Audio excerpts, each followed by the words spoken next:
Hello, everyone. We're back to El Pueblo Unido for our April episode. High energy, everyone. I'm glad to be here. And before we start with the information that we have, let's start with my amazing co host, Ana Rocio. Hi, Alberto. How are you? I'm doing great. How are you? Good, good. Hi, Marifet. Hi, How are Anna. Hi, you? Alberto. Hi, I'm good, Marife. guys. I'm good. Ready to kick off another successful episode, an action-packed one as well. Mhm. Yes, so April is Earth Month. So we're gonna be diving a little bit into that in our sections. But April is also Sexual Assault Awareness Month. And with that in mind, we wanted to let our listeners know that our main interview is regarding sexual assault.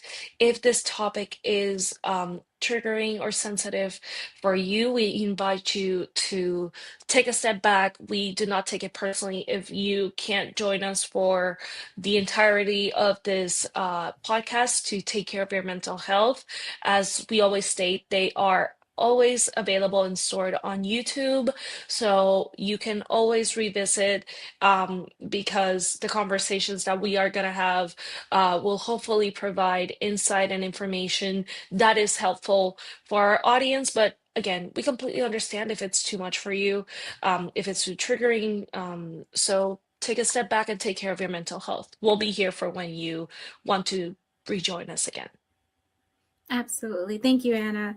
And if I'm not mistaken, with you, we'll have Elisa Covarrubias, who is our deputy director, joining you for the interview. So she has experience in that space and is well equipped to ask questions about the topic. But going on to our other segments, so yes, we'll have our special guest, Maria Herrera from Mosaic, Georgia. But we'll also have Kyle Gomez, who we all know is a stranger to us now, but has been on the podcast several times with Common Cause to talk to us about La Pinche Política. We'll have Veronica Apesina from Joyful Jarra and a former GIL alumni talk to us at Ponte Les Pilas. And lastly, we'll have Noah from Emory Chart in Latinos en Acción. So stay tuned with El Pueblo Unido.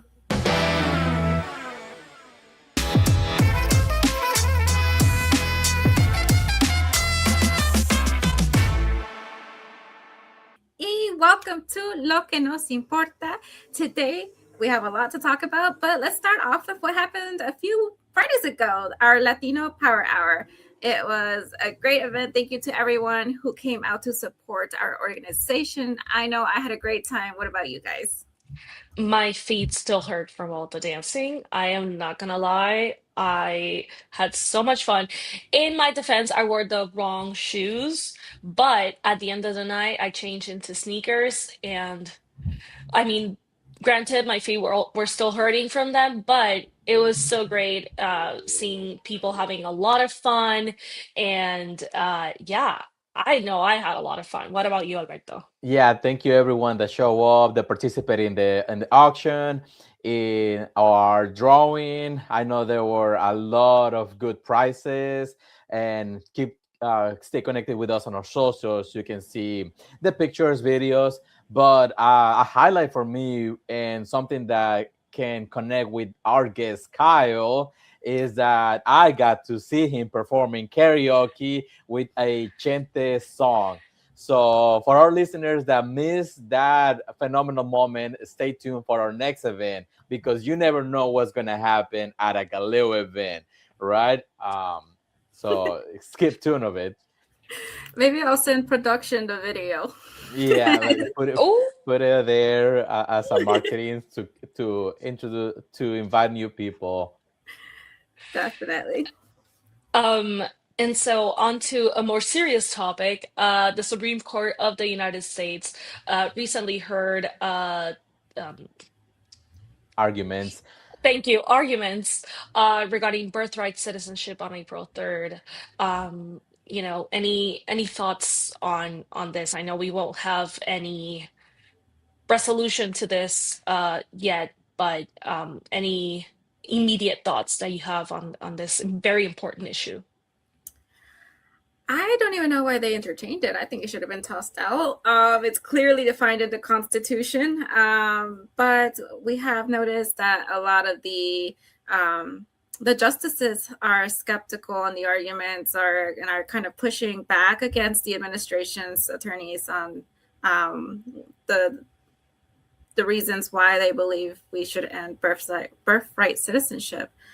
Um, but yeah, just overall, just anxiously waiting to see what happens next. I don't know. What about you, Alberto? Yeah, it's causing more trouble than it should have, and I think that's another just point for the administration just to pick any random object and cause trouble more than it should have.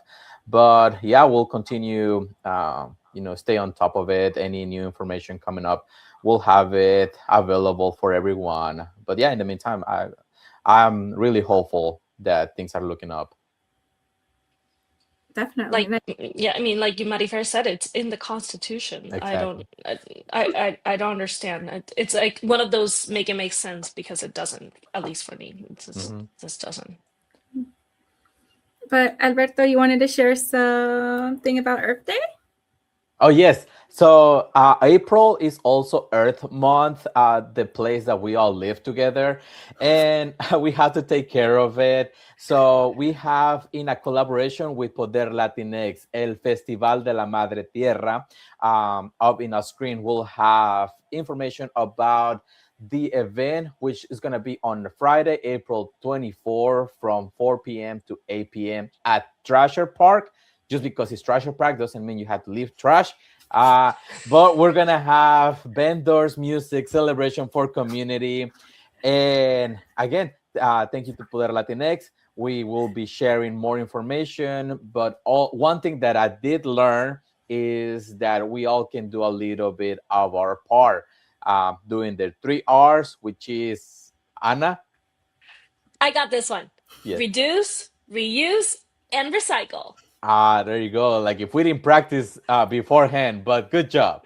and, and then let us know in the comments what are some of your environmental tips and tricks that you use at home. Yes. Sorry. Yes, protect our Earth. Protect our Earth. Yes. And I'm going to start referring to all of you guys as Earth roommates. I really like how Alberto was like the home we share. So I was like, okay, well, we're Earthies. Roomies. keep sharing your tips. But yeah, so that is our section for Lo que nos importa, great information. And again, El Pueblo Unido will be right back.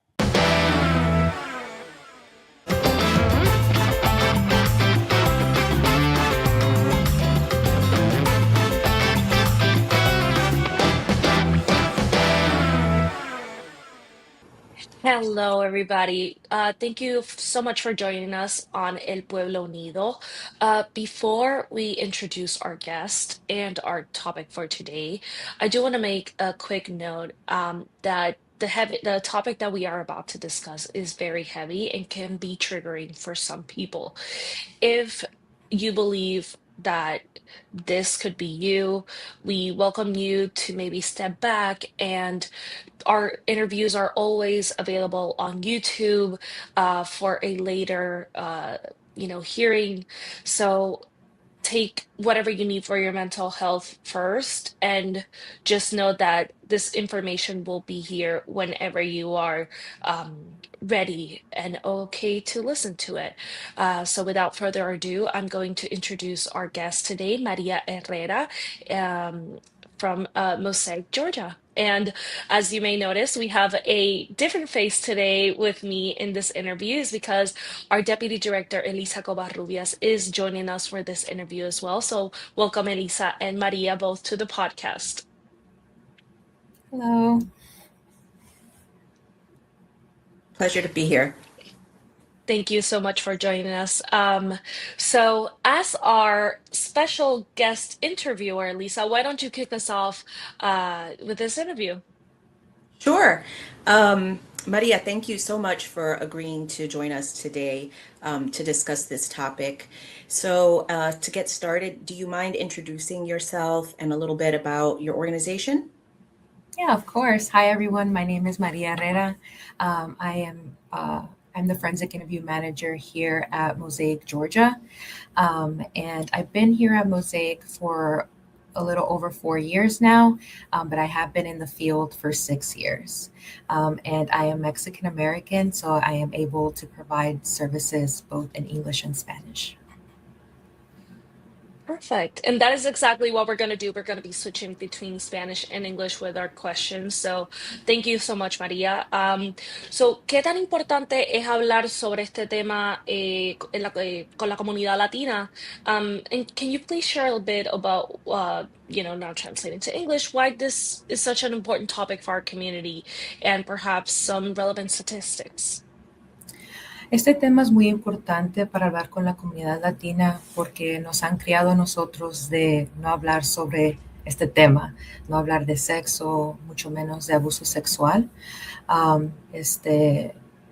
Muchos de nuestra comunidad no ni saben que existe un centro como el nuestro. Approximately 80% of women victims have suffered their first rape before the age of 25, and almost half of that group were raped before the age of 18. So this is something that we need to talk about and let the community know that we're here. Absolutely, absolutely. Those are some startling statistics. So I'm very glad that you all exist and that you have services in English and Spanish for the community. You mentioned the wide age range of people who have experienced this. And I know that some folks might think it only happens to certain people. Are there any common myths about sexual assault that you would like to address? Yes, of course. I think one common myth that we hear all the time is that sexual assault is committed by a stranger. And what we see here at our center is most of the time the abuser knows the victim knows their abuser. 93% of victims under the age of 18 know their abuser. Muchas veces esta gente viene de los círculos sociales de la víctima o de la familia. And sometimes this is people that we put our trust in and we know.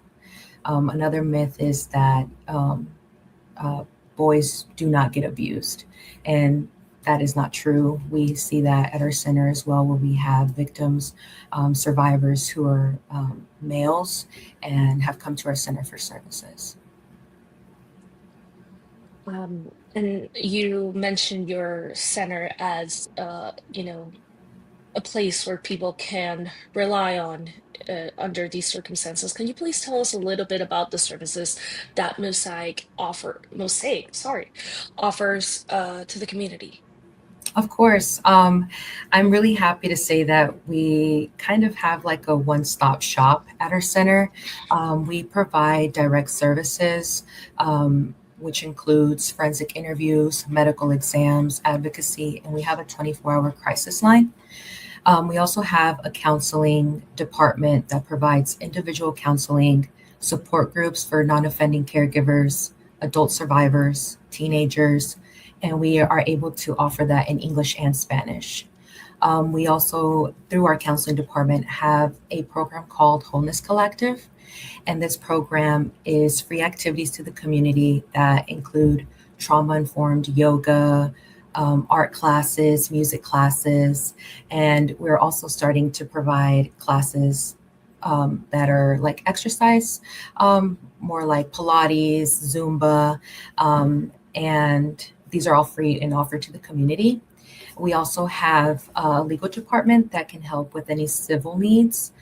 This can include temporary protective orders, any issues that you may come across with the school system, education, or housing, and other things such as divorce and custody modifications. Go ahead. I'm sorry. I'm also happy to say that we have bilingual staff members in each department. First of all, that's an impressive array of services, and to have bilingual service members or members in every department is incredible, because I know that can be hard to do, to have folks that speak multiple languages across the entire organization. Thank you for sharing about that. So a lot of the people that follow us, Galeo, or that we come across in the community, our Latino base, we come from mixed status families, right? Some of us may speak better English than others. Some might primarily speak Spanish. You mentioned having bilingual staff, but another concern that some of our listeners might have is the immigration status.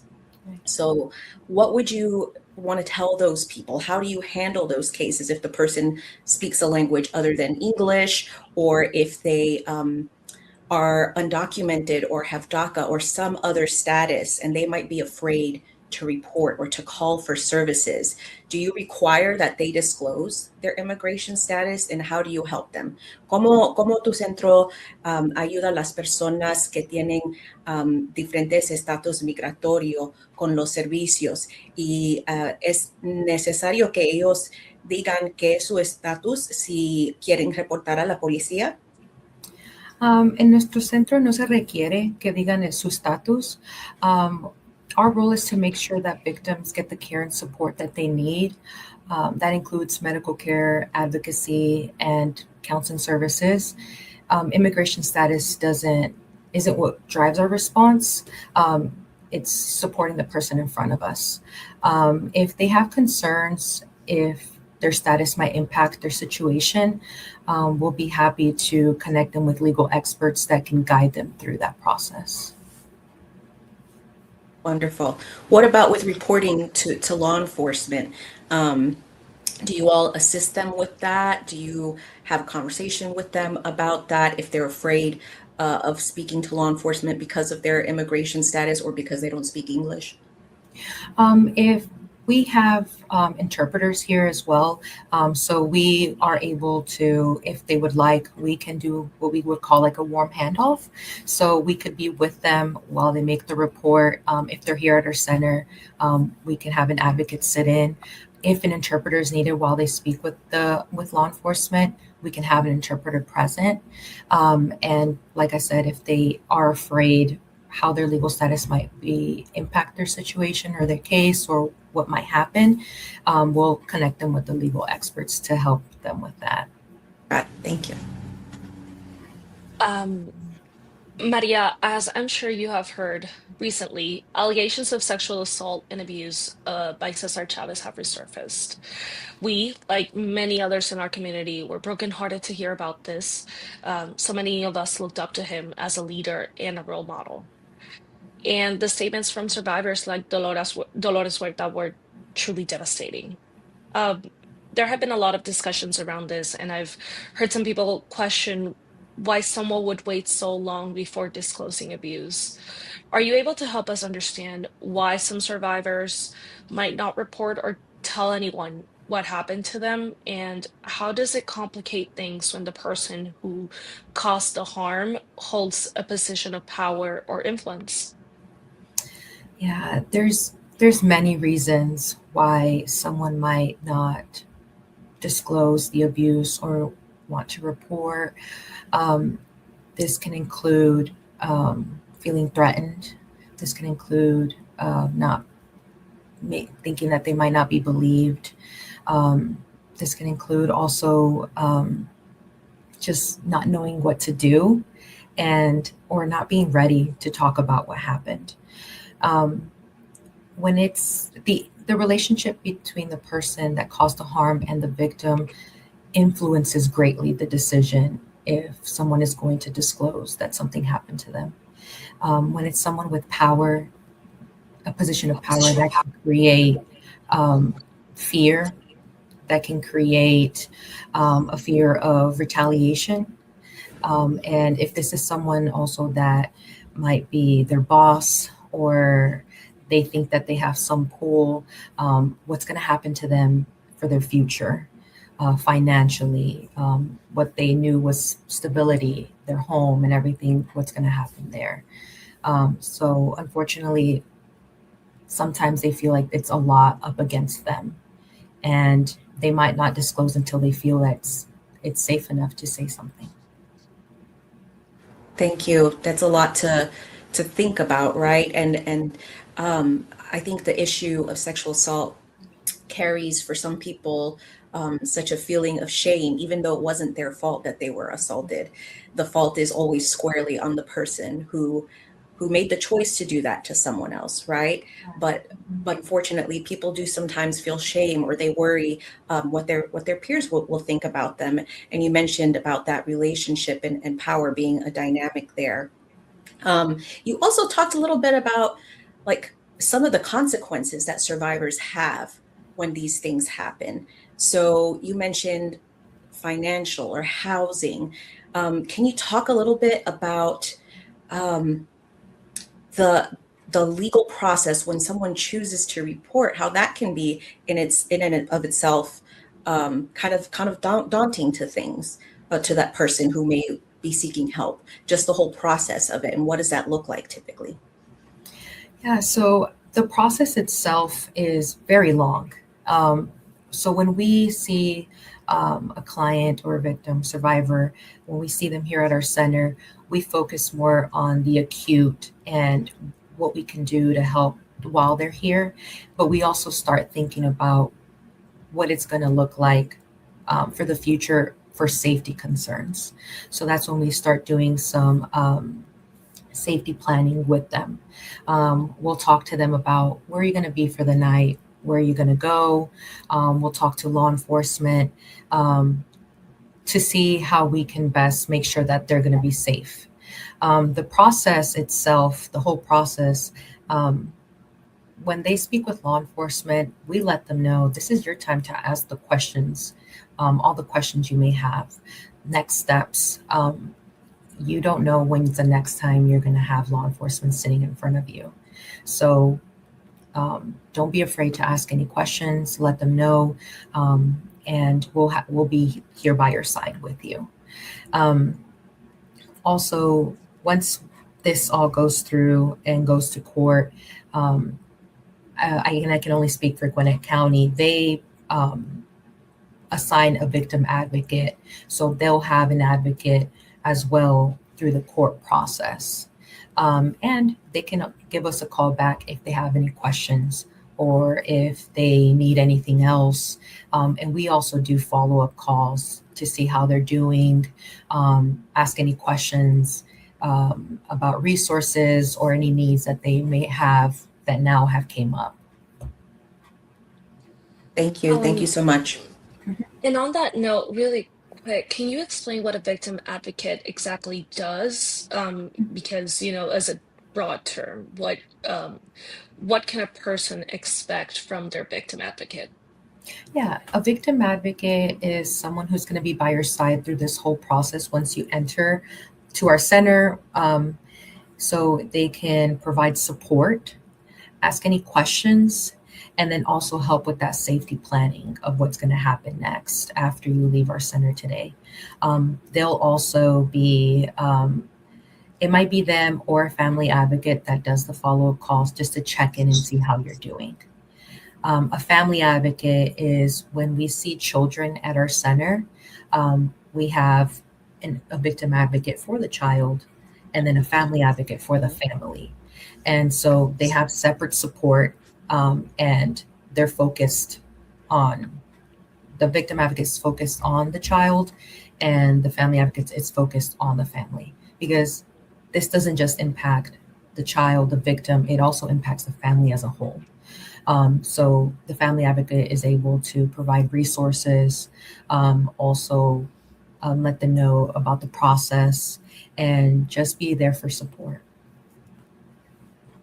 It's wonderful that you have so many ways to support people as they go through these processes, whether they end up reporting or not. Everybody's situation is so different, right? So to know that they have folks that they can speak to about their individual cases is super helpful. Speaking of, do people have to report to law enforcement if they come for help, or are there some cases where they can choose not to report or to report later? What options do they have? Yeah, so when we get calls that someone was just assaulted, we let them know their options. Here on Mosaic, we're able to provide acute services, like I stated, and this includes a medical exam that's non-report or reported. So for the non-report, that means that they come to our center, same thing. We have an advocate for them, a nurse, what we call a SANE, will be explaining the process to them and get their consent for every part of the exam. And the purpose of this exam is to collect and document evidence and to also make sure that they are okay. And if they choose not to report, that kit is kept here at our center up to a year. And if they need, if later on down the road they do decide to report, they can give us a call back and let us know law enforcement agency, case number, detectives' contact information, and we'll make sure that that kit is given to them. Amazing. So to clarify, the important thing is even if they're not sure if they want to report, time is kind of the essence for them to go ahead and get that kit done. Hay algunos casos quizás que la persona no está segura si quieren reportar a la policía, pero si vienen a verte a ustedes o si te llaman, ustedes los pueden ayudar a colectar posiblemente DNA o lo que sea con ese examen para que le ayude en el futuro si ellos deciden reportar a la policía. Sí, exacto. Cuando pasa una agresión sexual, tienen para los acute services tienen 120 horas para agarrar ese examen médico aquí. Y ya después de 120 horas puede ser que podemos hablar con las enfermeras para ver qué podemos hacer, pero si no se puede coleccionar esa evidencia o ese kit, puede ser que los referimos a una clínica para ver si ellos están bien. Gracias. I know you mentioned that you keep the kit for a year. Does that mean that the person has a year to report it, or what is legally the time that they have to report what happened to them? Just, thinking about a person who, takes them a little bit longer to process what they have been through. Yeah, of course. Not necessarily that it's kept here up to a year. If let's say that it's coming up to a year, they can give us a call and say, hey, I need a little more time. And that's perfectly fine. We keep kids here as long as needed. And if it depends for the legal part, it depends on the case. Let's say it's later on a year, 2 years, and they want to make the report. We still encourage to make the report. The kit is here. We can provide it for them. It just depends on the level of criminality of it, and that's more of law enforcement's part on there. So Yeah, legally speaking, there's not like a time. I don't know if this was what you were gonna ask, Elisa, but is there there's not a specific time amount? I think to clarify, I think she's statute of limitations, and please correct me if I'm wrong, Maria, it depends on different factors and it can vary by state, etc. Right? So like statute of limitations maybe, and you correct me if I'm wrong, it's been a long time since I've done that work. It might change based on other elements of the crime, or is that a legal question? I would say more their side of the question, but it does depend. It's pretty much case by case, and jurisdictions, all of that depends on that. But we always encourage, make your report. We have the kit. We'll provide any information that they'll need. And I guess that was the correct term, statute of limitations. I guess that was too legally for me to use that term, but I just wanted to see if people have to stick to a certain time frame, when thinking about that part of the process, if that makes sense for them. Mm-hmm. And if someone wants to get in touch with Mosaic Georgia, how can they do that? So we have a 24-hour crisis line that they can call anytime, at any day, anything, an advocate will get in touch with them, and I could provide that number if needed. And we also have a website, mosaicgeorgia.org, and on there you can find our contact info and also more information about our services. Y si alguien necesita ayuda y no están en el condado de Gwinnett, ¿cómo se pueden comunicar con alguien para buscar ayuda? Todavía nos pueden hablar. Háblenos a nosotros podemos conectarlos con las referencias, recursos apropiados, pero también hay diferentes líneas de crisis que pueden hablar, como el National Sexual Assault Hotline. You can give them a call and they'll also connect you to the appropriate resources and offices. Thank you. Would you go ahead and give us your hotline number so we have that? Yeah. It's 866-900-6019. Thank you. And I guess with that we'll be closing out. Thank you again for taking the time to meet with us. We hope that this has been helpful information for people and that anyone who needs help feels more empowered to seek help if they need it. GALEO stands with survivors and we want everyone to be safe and well. Muchas gracias, Maria. Gracias, Ana. Que tenga un día. Gracias, Maria. Thank you so much for having me.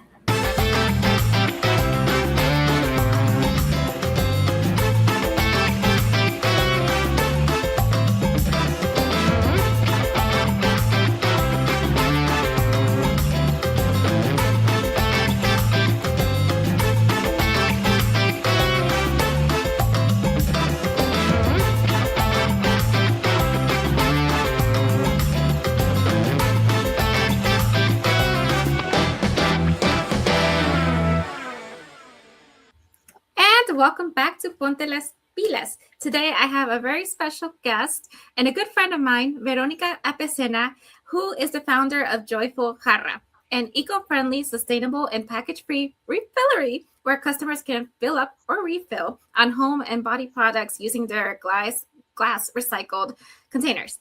Joyful Jarra also focuses on employing adults with intellectual and or developmental disabilities and provides them with opportunities to join the workforce and be part of the community. So please, Anna and guests, help me welcome Veronica. Thank you so much for being here. So, Vero, I talked a little bit about, somewhat about Joyful Jarra, but I want to focus a little bit on you. Can you tell me a little bit about yourself? Sure.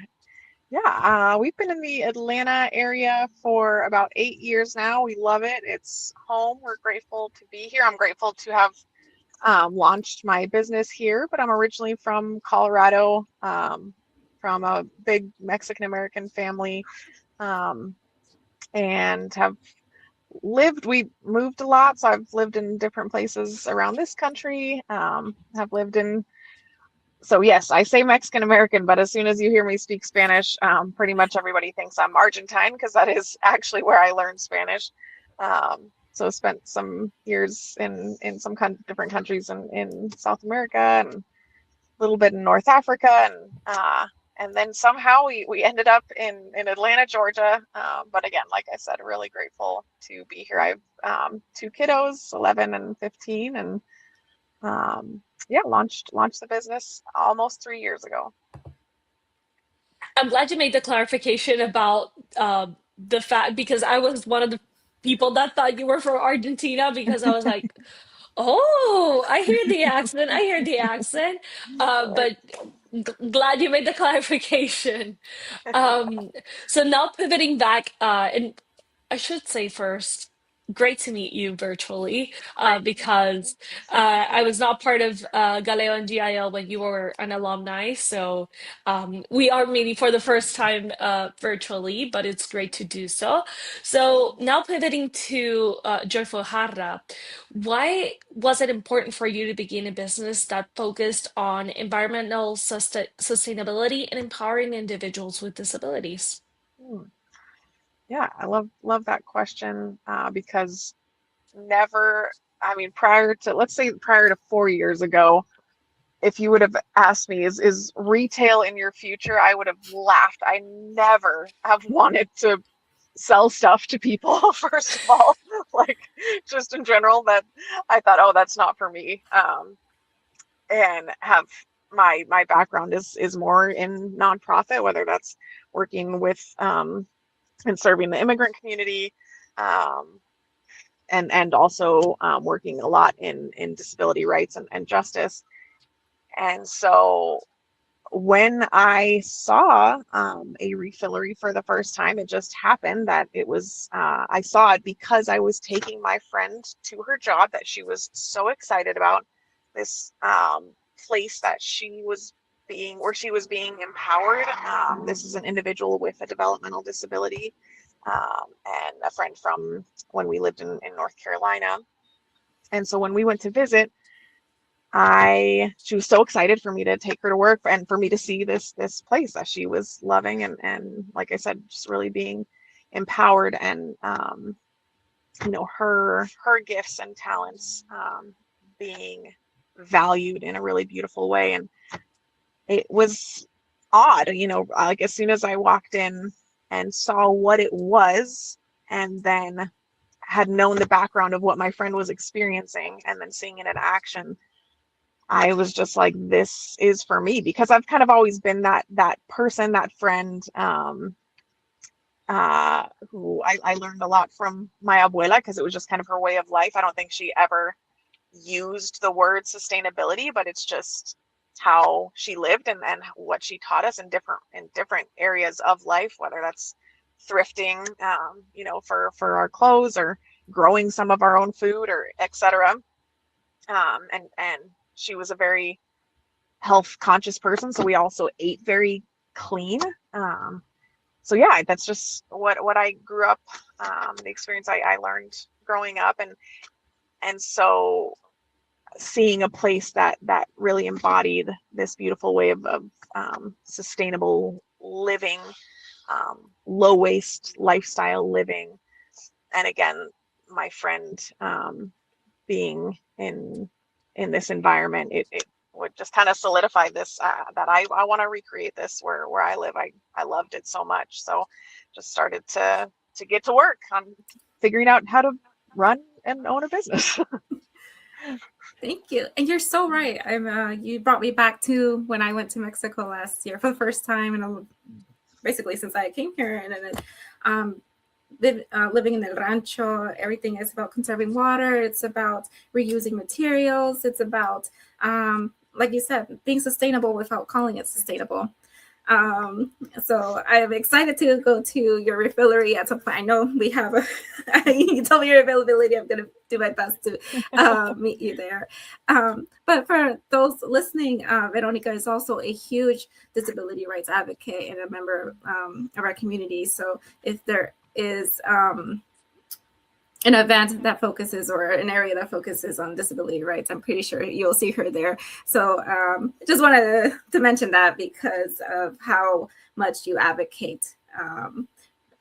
And I did want to ask, what impact do you think refilleries have on the environment? And not only the environment, but the local economy. Yeah. Well, the environment, for one, a refillery, some people call them zero waste stores. I feel like that's a little bit of a stretch. There's very minimal waste. It's definitely a low waste store, Okay. but annually, can you hear me okay? Yeah. Okay. Annually, we are eliminating tens of thousands of plastic containers from the landfill, right? Like, we're deleting the need to be sending, because some folks may or may not know, really only about 8%, if we're being generous, 8% of the plastic that we think is getting recycled actually gets recycled. And nowadays we know a lot more about plastic, microplastics, and how harmful they are to us, to our environment, and that they really never go away. These are substances that stick around for decades and hundreds and hundreds, even thousands of years. So that we can eliminate so much plastic from even coming into existence is a huge deal. And then in speaking about microplastics, that we don't have to get our soap, our laundry detergent, our hand soap, body washes, all these, our deodorant, just all these things that we're so used to them coming in plastic containers, and taking them home in that in those types of containers, that it doesn't even have to be that way. We can use, whether it's glass or aluminum or just a different material, that's a refillery makes that possible. And it's just, I've really seen that it is serving the community in a way that in a way that people have really longed for and wanted to see in the Atlanta area. Yeah. And I wanted to super quickly interrupt. I don't think I've been to a refillery. So is it something where I bring maybe my own, even if it is plastic, container, and I just refill it there? Or how would it work if I walk into your store? Yeah.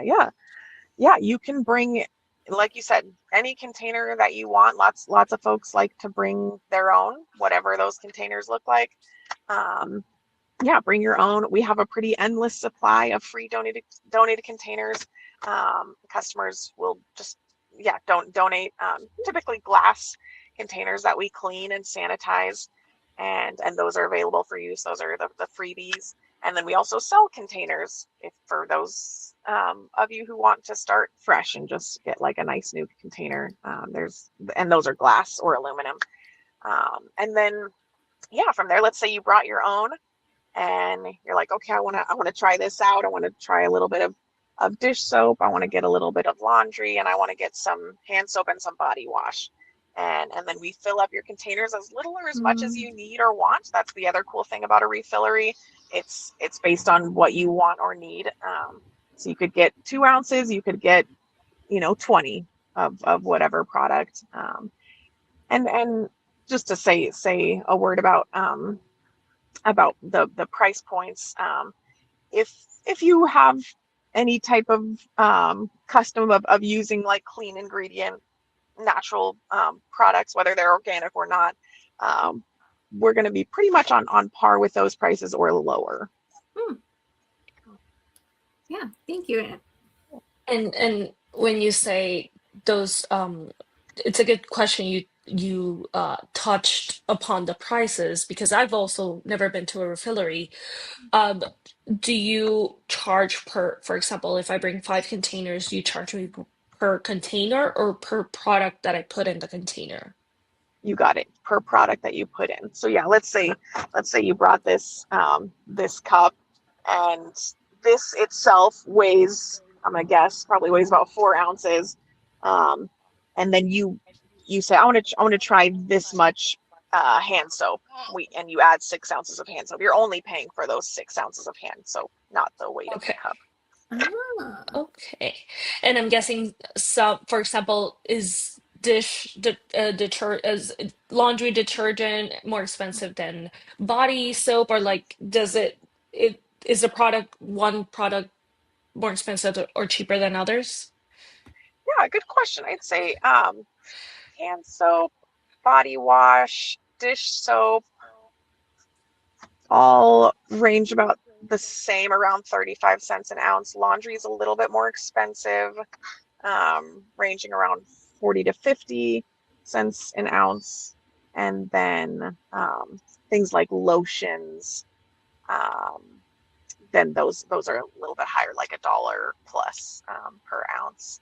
And then another great thing is that, like, things like laundry, the detergents that we have, whether it's liquid, powder, whatever, they're concentrate. So that's that's a money saver right there. Like rather than what you're used to, the quantity of whatever laundry detergent you're used to using, you're going to use half to a quarter of that. You don't need very much. Good to know. And so, do you think refilleries will become more popular in the near future?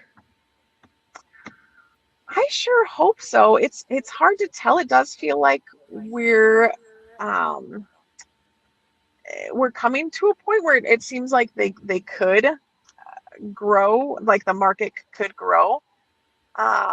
Yeah, ideally they would be. There wouldn't just be, two joyful jarras in the whole of Metro Atlanta. No, like hopefully there would be one in Reynoldstown and another up in, like at least a couple in Gwinnett, and like that they would be around in closer to the different communities of Metro Atlanta. Thank you. And I'm just going to pivot a little bit with, about your experience in GIO. So as we mentioned, you are a GIO alumni. Was it class of 2024 or 5?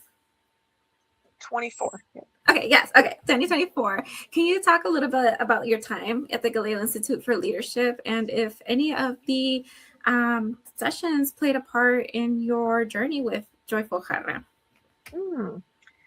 Yeah, good question. Well, for the first part, yeah, participating in that was so good. I wouldn't have. I don't know. Previously, I don't know if I would have thought, oh, this is for me.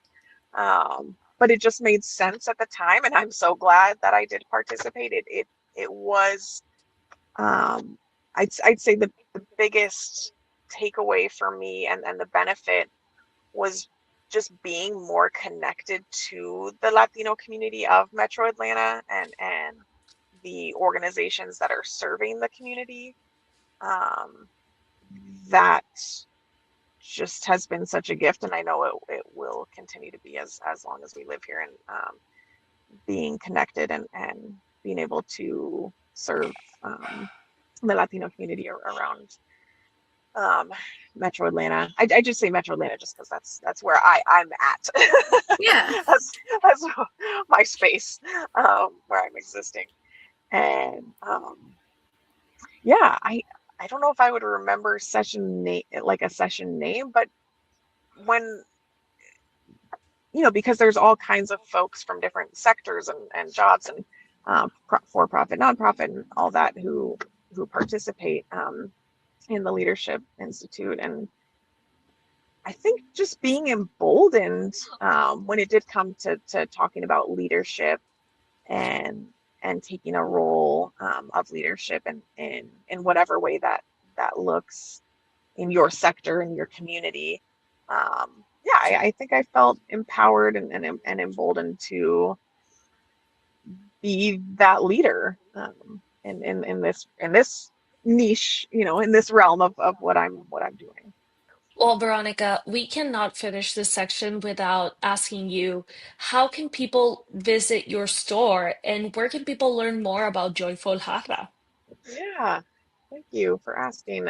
All the ways, really. Some folks are like, are you online? Yes, we're online.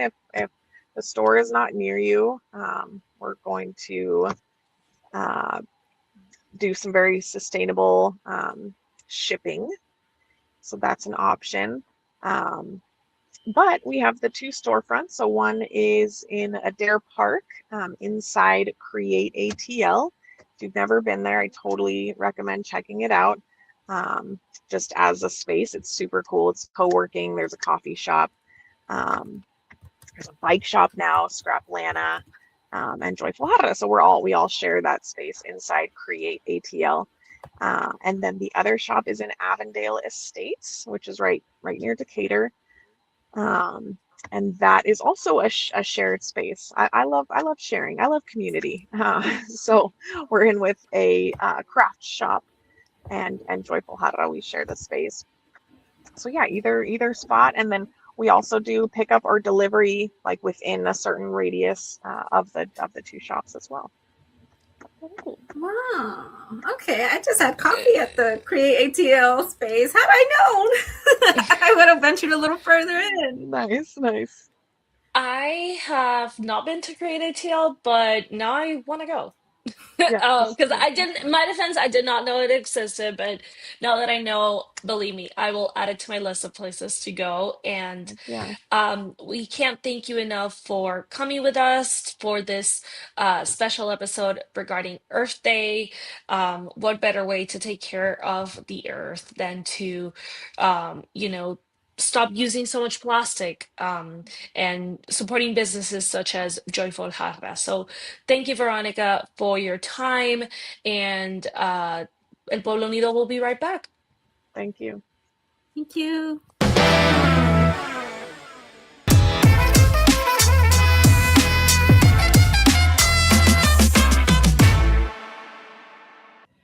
Hello, everyone. Welcome back to our section, Latinos en Acción. And I'm with a very important person that is doing a lot of action in the community, Dr. Noah Skowronek. Thank you for joining us.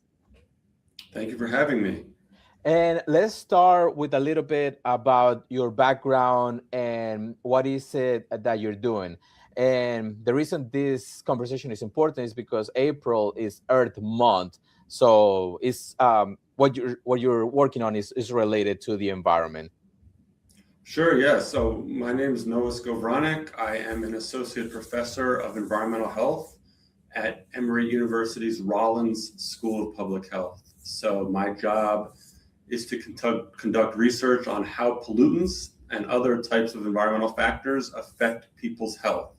So that means diseases they may cause, trying to identify who's most at risk, and ultimately how people can protect themselves. So that's sort of what I do in my day job. I'm also the deputy director of Emory's CHART Center, which is a center specifically focused on understanding the links between extreme heat, meaning high outdoor temperatures, and people's health in the Atlanta area.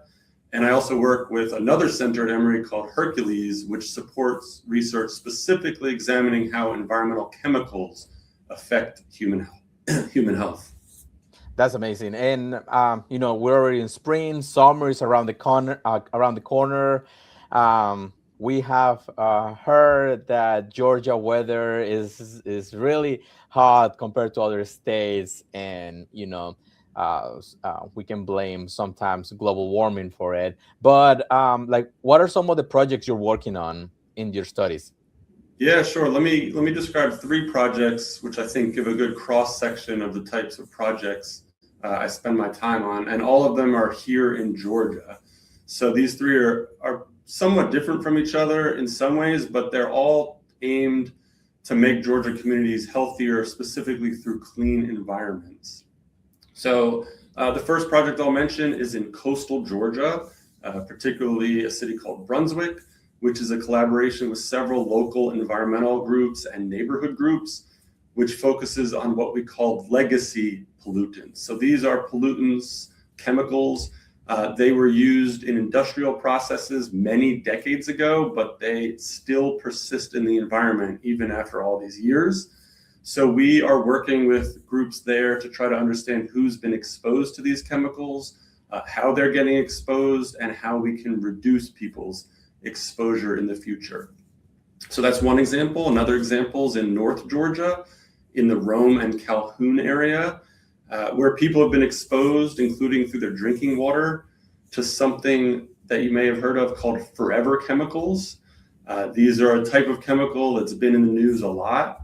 And it's different from the coastal Georgia work because in coastal Georgia, those chemicals have been banned for a long time. Whereas these forever chemicals, the exposures that people are dealing with are much more recent, and they're even used still in a number of everyday products. And then the third project is really here in Atlanta. It's about trying to understand how extreme heat is leading to people getting sick and specifically ending up in the hospital. So we're looking into what factors may make some people at higher risk than other people. For example, It may be that they're taking certain medications. It may be that they're living in certain types of housing, working certain types of jobs, and so on. And the ultimate goal there, as with any of these studies, is to try to find solutions, try to figure out ways to reduce the amount of people who are exposed to these environmental factors and ultimately improve the health of their communities. Yeah, very important. And especially on the second project, I live in North Georgia, and Okay. I have heard of PFAS. Yes. And there has been many reports and documentaries in related just because of how it works with the carpet industry, which is Right. heavy industry here in the area. And that comes to the next question. From the second project, for example, the carpet industry employs a lot of Latinos, right? I'm not sure about the coastal Georgia workforce or the Atlanta workforce, but on those studies that you're conducting, how important is for the Latino community or for any other demographic that we have that information? Yeah, so I think there are really a number of reasons that it's important for us to be working with the Latino community. And let me outline a few of those reasons, which I think are amongst the most important. So one really is just that we want our science to be available to everybody. So we consider our work in public health to benefit the public. And of course, the Latino community is a really important part of the public. So we want to make sure that what we're doing is relevant, not just to one specific group or community, but to everybody. And we try to do that as much as we can. So another reason is that we do know that some groups are more vulnerable than other groups to certain environmental risk factors. So a key principle in public health is to protect the most vulnerable groups. So it's important that we know who may be at highest risk in order to try to protect those groups. So if we take the example of extreme heat, you can imagine many risk factors are different in the Latino community compared to other communities, such as differences in what types of jobs are common, the transportation people use, where people live, what health conditions they may have, or even differences in access to healthcare. And then a final reason that we really try to work with communities who are being affected by these environmental risks is to make sure that efforts to protect those groups are effective and that they're really appropriate culturally. So in some cases, that may be as simple as just making sure that outreach materials are translated and that they're translated well, so they're available in the languages that are relevant to the people being affected. But of course, in other cases, it may be more subtle than that, particularly around sensitive health topics. So sort of to put it simply, if we don't involve the people from the communities we're focusing on in testing and communicating solutions, I think we're just that much more likely to fail when we try to intervene. Mm-hmm. And again, for the community that wants to be represented, how important is to have somebody that speaks, their language, like Spanish or any other language for that community? Yeah, absolutely. I think it's important for a couple of reasons. So one reason is we want everyone to be able to participate in the science who's interested in participating. So if we're not able to work in the language that people speak, they're not able to participate. And that's not right, just in terms of science being open to everyone. But also, we think the science is better if we have representative participants. If we don't have people from certain groups, we don't understand the whole story, and we can't do as good a job at addressing those problems that we're seeing. Mm-hmm. And for those 3 projects, how can people get involved if they want to give their opinion, or what is the process that you reach out to the communities? Good question. So it really depends on which project we're talking about and on the stage of the process we're working on. In some cases, we are actually looking for participants to be in the scientific studies, which may mean things like filling out questionnaires or about providing blood samples or that sort of thing, or putting monitoring equipment outside of their homes. We do all those sorts of things. For that, we usually recruit. So we'll try to spread the word as much as we can. It may be through media releases, it may be through flyers, it may be working with trusted partners like GALEO, for example. And then people can express interest to us, and if they qualify as a study participant, then we can enroll them. In other projects, we've already done a lot of the science, and we're in the stage of trying to reduce people's exposures. And that may mean developing outreach materials, having educational programming, creating websites, that sort of thing. And in those cases, people can be involved just by accessing those materials, speaking to young people about the issues, joining us at community fairs or that sort of thing. So there really are many different ways that people can get involved. Mm-hmm. And to maintain their feedback or information securely, is that information private, or like do they have to give their immigration status or any personal information? Right. So that's another great question. So specifically with respect to immigration status, I've never been involved in a study that has actually asked participants for their immigration status. We have a lot of processes in place at Emory and at all universities really that ensure that we don't ask sensitive questions that are not directly relevant for us to complete our work. If we don't need to ask them, we don't ask them. Mm-hmm. That doesn't mean there are never sensitive questions. We do often ask people about their health. We may ask them about their economic situation, but there are very strict protections, including legal protections that are in place that protect that information and really all the information we collect, whether it's sensitive or not. And we are not allowed to disclose the identities of any study participants without their approval. So it really is very strict to ensure people's confidentiality and their protection. Mm-hmm. That's good news. And again, we encourage our listeners that if they want to learn more or if they feel fear for participating, is for their well-being and their community.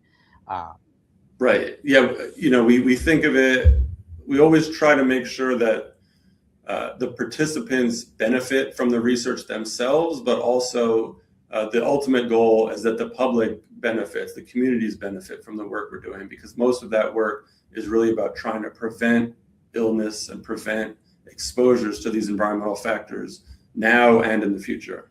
Okay, that's good. And anything else that you would like to tell our listeners, like if they want more information, if they want to reach out to Emory Char or you personally? Yeah, I think what I would say is that, just to summarize, meaningful scientific research really does require partnerships. So when the Latino community shares their voices and participates, these research findings are always more relevant, they're more accurate, and they're much more likely to lead to positive change. So we really do look forward to working with people as we work on these and other projects. People interested in CHART, which is again the center focusing on heat and health in Atlanta, you can look at our website, climate.sph.emory.edu/chart. You can email chart.center@emory.edu. Our center administrator who monitors that email address is a native Spanish speaker and part of the Latino community. So feel free to write in English or in Spanish. We'd love to hear from you. You can also email me directly. You can see my name on the screen here, and you'll find me on the Emory website, and I'm always happy to talk. But please do reach out. We love to hear from people, and we hope that, and we've had the experience that when people from the communities do reach out to us, we're much more likely to identify problems and find solutions together.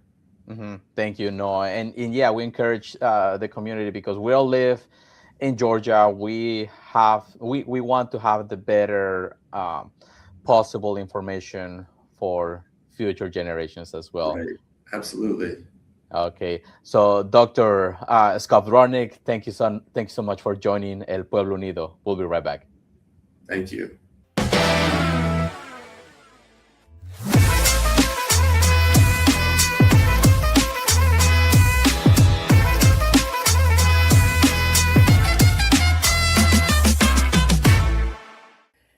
Hello, everyone. We're back to our special section, La Pinche Política.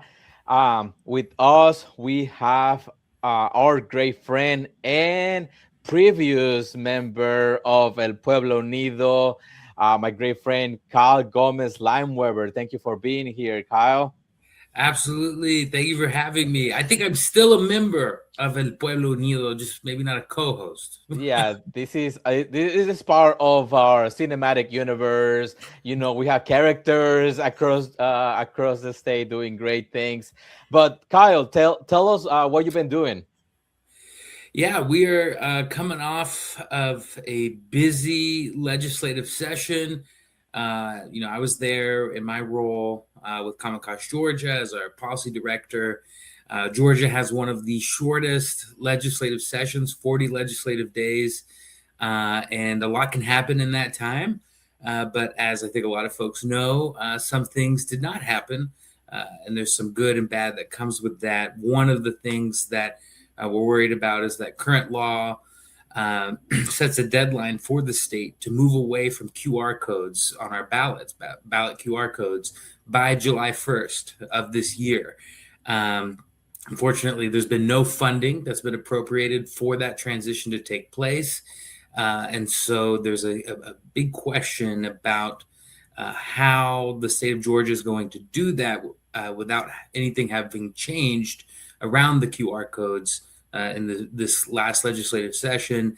And there's some rumors that we might have to, that the governor might have to call a special session before that July 1st deadline so our election administrators can run our elections without any sort of chaos or confusion. So we'll see what happens there. Wow. Well, first of all, thank you, Kyle, for all the hard work you and your team did at the Capitol. I know you guys had early mornings and late nights, so I appreciate you and everyone at Common Cause Georgia for the work you've done and for keeping us updated on everything relating to the good and pros of the bills that hurt or help our community. And another bill that I recently heard failed was, well, not another, but a bill that failed was the DNA bill. Can you talk a little bit more about that and how that would have specifically hurt the Latino immigrant community? Yeah, absolutely. There's a couple of bills that were around this session, and we've seen this type of legislation come up in previous years as well. What SB 116 would have done was essentially create a two-tier system for DNA collection, one in which people would have be forced to have their DNA taken, regardless of whether or not they actually were, did commit a crime, and based off of the perception of their immigration status, right? So what would have triggered this is the presence of an ICE detainer after being charged with a misdemeanor or felony. Again, charged, so not convicted. And as a lot of folks know, just because someone has an ICE hold, an ICE detainer placed on them, that actually doesn't really say anything definitive about that individual's immigration status, right? Because ICE issues those detainers, they issue those holds. And a lot of times those holds are issued in error and are placed on people who have, who are citizens, who have legal status and have no reason to be placed into an ICE detainer. So, one, perceptions about immigration status, errors by ICE, would have made this bill very dangerous. And then two, the fact that we're going to basically create a workaround around due process where some folks' DNA is being collected without ever being convicted of a crime, let alone it being felony or misdemeanor. And then the third part, too, was that there was no sort of mechanism built into the bill that would destroy the DNA that was collected if that person was ultimately, released or found, not to be guilty of the misdemeanor or felony that they were charged with originally. So it was just a really bad bill all around. And I think because of that collection of concerns and, so many people who spoke out against that bill, we didn't see that ultimately cross the finish line and pass out of both houses. This might be a fight that we'll have to continue to fight in future sessions, but that is some good news that came out of this session, which was SB 116. Like you said, Maria Herrera did not pass. That's amazing. And Carl, you mentioned Georgia has one of the shortest legislations, right? How does that affect our community, right? Like when you tell them 40 days, they'll think like, oh, this is a short period. You're right. So how do you see like something that the community can stay more informed? Yeah, so it definitely, with legislative session being as short as it is in Georgia, it does definitely present some challenges, right? That means we have a shorter timeline to get things through and to actually really vet legislation that is coming through session. And of course, that's a shorter time frame for folks from all across the state to come to the Capitol and make their voices heard. That it's not necessarily 40 legislative days in succession, right? So it kind of is spread out over, across 3 or so months. But still, that's a really short time frame for, especially when you think about folks up in Whitfield County, right, in Dalton, or down in South Georgia, in the Savannah, Brunswick, Chatham County areas. It's not, super easy to make that trip, right? And then the other piece to it too is that our legislators are part-time legislators, right? And we have some of the lowest paid state legislators in the country, which also means that becoming a legislator, actually serving in that very important role, is not as accessible to people who kind of resemble or mirror the average Georgian, right? So it's harder for working class folks, for younger folks, for lots of people in rural areas to actually serve in this role. And so what we end up having is a legislature that is primarily made up of older, wealthier individuals, which isn't necessarily reflective of our state.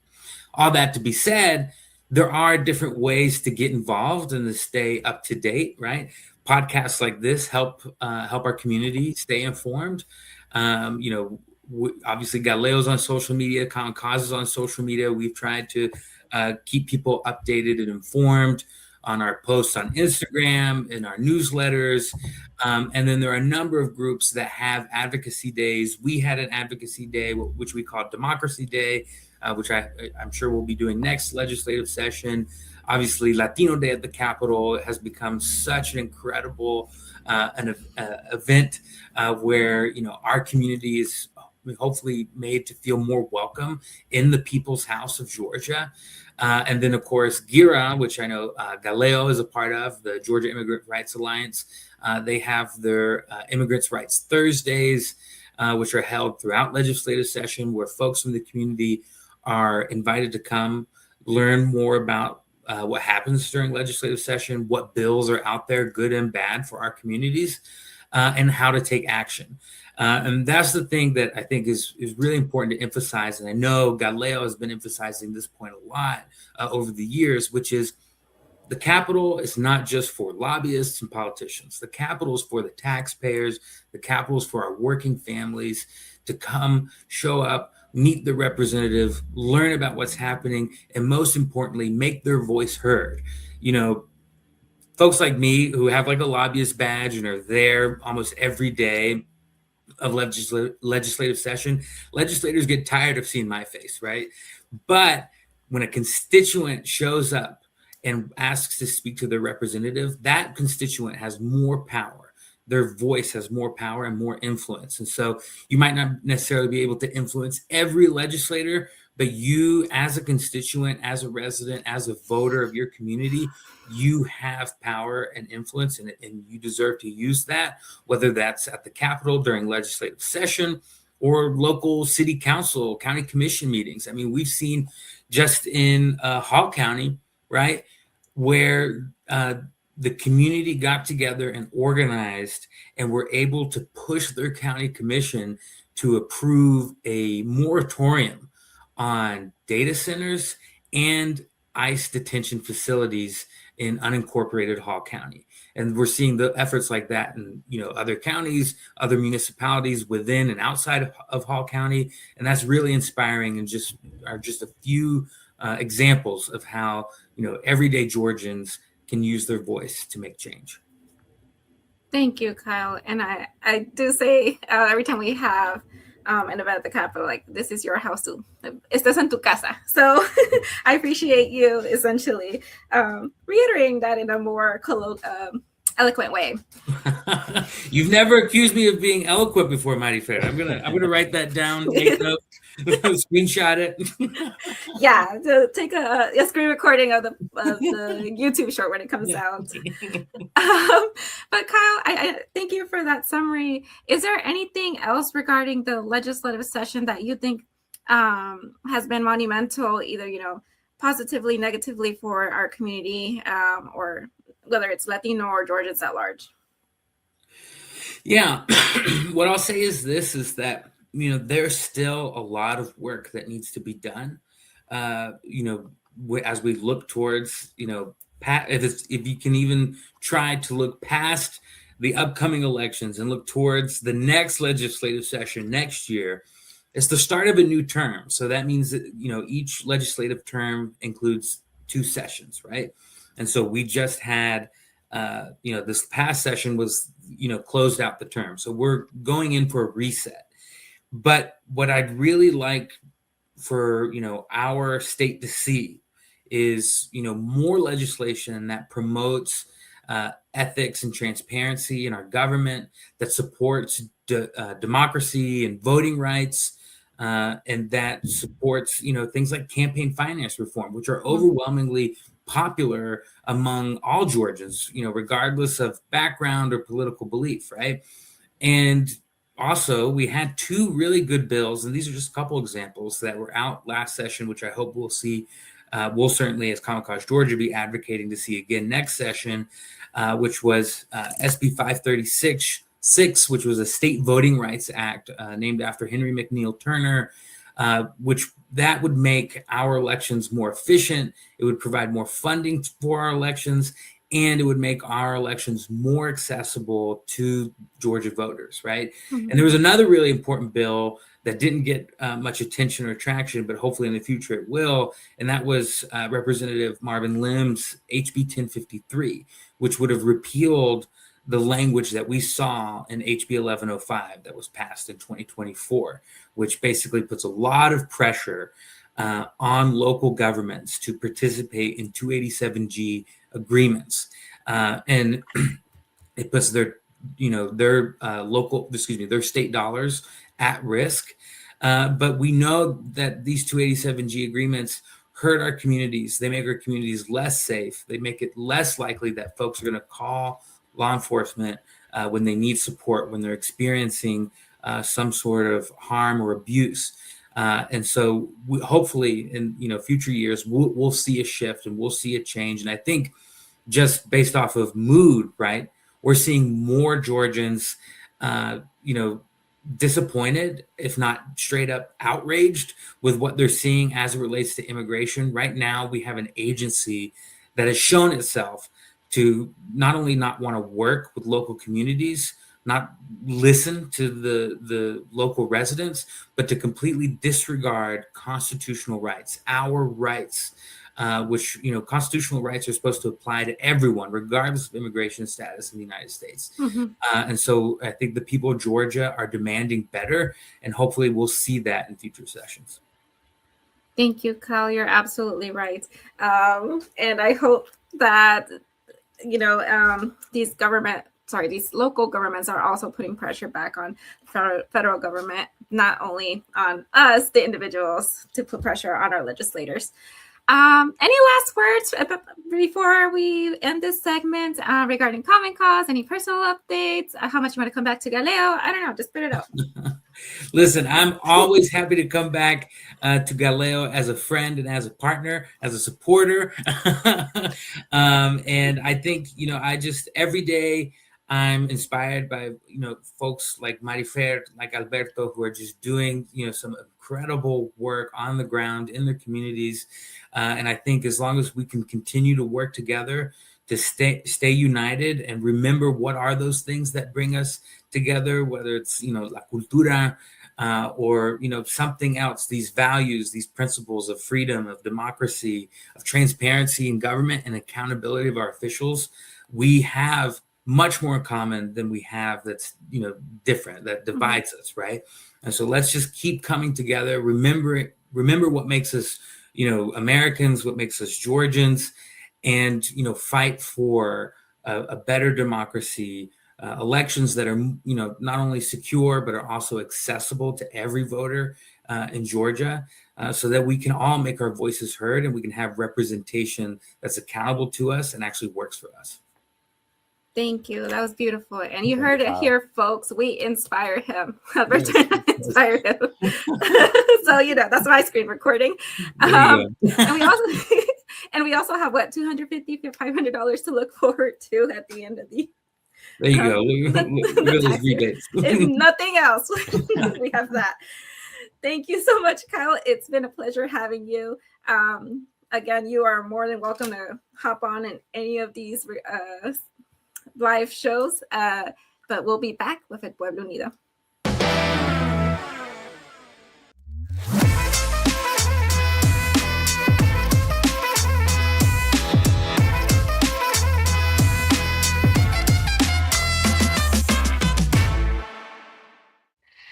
And we are back with El Pueblo Unido. Thank you so much for tuning in to this month's episode. We also want to thank our guests, Maria Herrera, Kyle Gomez, Veronica Apesena, and Noah. Thank you all so much for taking the time to speak with us about very, very important topics. And Marifer, how can, sorry, you're not the next person that's going to talk. It's Alberto. Oh, yeah. What you want me to yap about? Yes, we can take turns. Don't worry about it. This episode was full with information. We're celebrating Earth Month. And as Anna, I can see a little bit on your screen, we all have our pets. So again, let's save the earth for everyone, our pets included, because we love them very much. Don't forget to follow us on our social medias, from everywhere, from YouTube to Instagram, in our GALEO Impact Fund, and every social media that you can see on the screen. There's more information about our fundraiser parties that we did and everything coming up for Georgia. Also, we have our sister organization, GALEO.org, and I am GALEO. You have it on LinkedIn, Facebook, X, TikTok, YouTube, and Instagram. Again, where you can see all the recap for the Latino Power Hour. Marifer?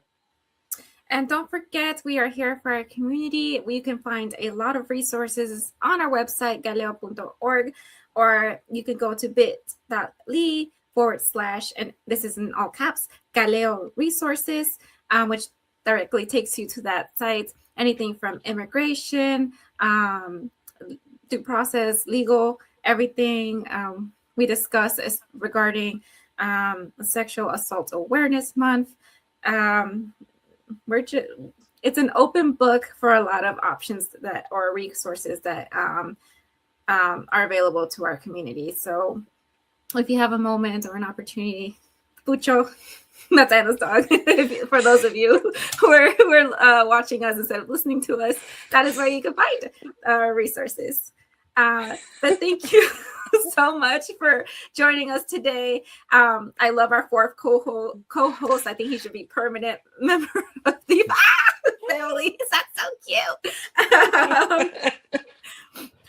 But just tuning off. We'll see you in May. And remember, guys, El Pueblo Unido jamás será vencido. Bye, y'all. Till next time.